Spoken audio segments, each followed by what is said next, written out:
लोग जो पहले क्लिंटन नवाज शरीफ को कहता था धमाके ना करो, 5 अरब डॉलर दे रहा था, नवाज शरीफ ने कहा कि मुझे पैसों की लालच नहीं, अपने डॉलर्स जो है वो अपने पास रखो, मैं अपनी कौम से वफा करूंगा, अपनी मिट्टी से वफा करूंगा। और फिर दुनिया ने देखा कि उसी बिल क्लिंटन ने कहा कि Nawaz Sharif played with a straight bat, कि नवाज शरीफ ने धोखा नहीं दिया, हमें खुल के कहा कि मैं किसी दबाव में नहीं आऊंगा, अपने मुल्क को एटमी ताकत बना के छोड़ूंगा इंशाअल्लाह।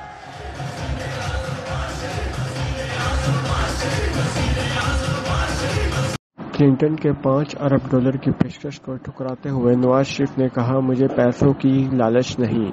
अपने डॉलर्स अपने पास रखो। और वो लोग जो पहले क्लिंटन नवाज शरीफ को कहता था धमाके ना करो,